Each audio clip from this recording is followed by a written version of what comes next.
Congresswoman Harriet Hageman of Wyoming voted against removing Kevin McCarthy, but is now among those looking to replace him, and she joins us now. Thank you for your time. And I wanted to start with, of course, the news right now. Majority Leader Steve Scalise is the nomination for the next speaker, and you wanted Jim Jordan. Will you support Scalise now that he has the nomination? So I endorsed and supported Jim Jordan, but what I will say is we need to get a speaker in place. And so I'm not quite sure what's going to be happening. We're scheduled right now to go to the floor at 3 p.m. and at that point we'll have a better idea. There are just so many issues that we need to be addressing right now on behalf of the American people, and then also addressing what's going on in Israel. I've been watching your coverage of that as before I came on with you today.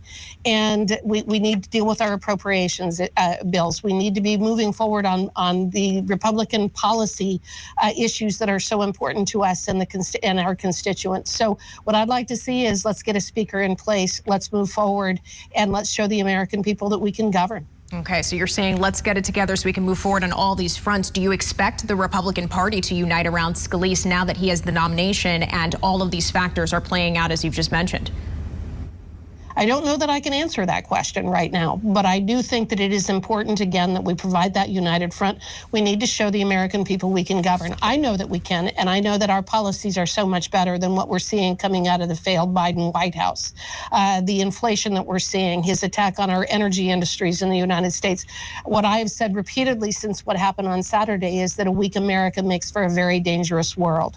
And between what's happened in the Ukraine, what's going on in Israel, I think that that's been demonstrated in spades. So again, the Republican Party is the voice of reason in Washington, D.C. We are the ones that have the ability to move an agenda forward that is the best agenda for the American public. But it's also what people want us to do. They need us to lead around the world. And so with the kind of crises we see in places such as Israel, we need to make sure that we've got a speaker. We need to move forward. When will the speaker vote happen? I don't know that I can answer that as well. At this point, as I indicated, we are scheduled to go to the floor at 3 p.m. We'll see if that continues to hold. We want to make sure that we've got someone who can get the 217. So that's what I'm waiting to hear as well.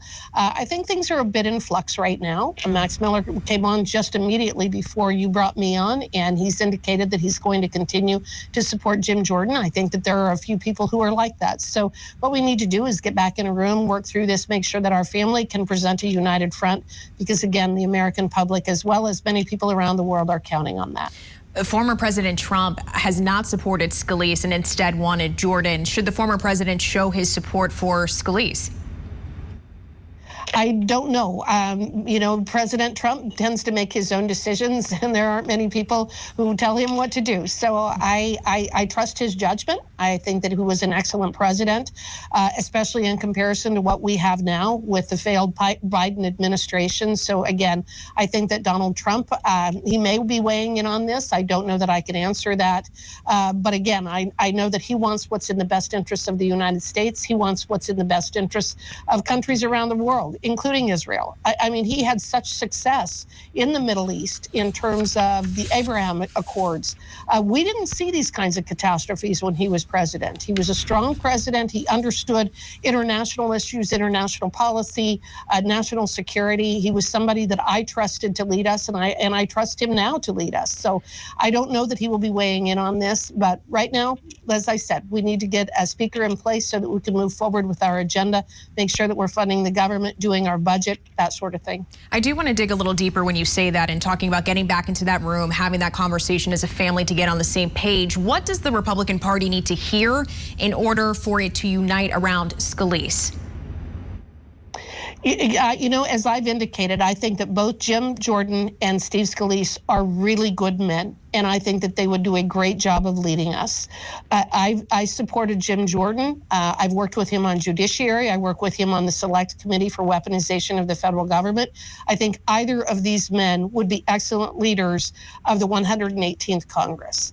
So I believe that there needs to be additional discussion, most likely centered around our appropriations bills, what we're going to do in terms of what we expect the Senate to do with some of the bills we've already sent over. Keep in mind, we have already sent 4 appropriation bills to the Senate that account for about 70% of federal spending. So we need to look at the other 30%. I'm sure that there will be questions about that.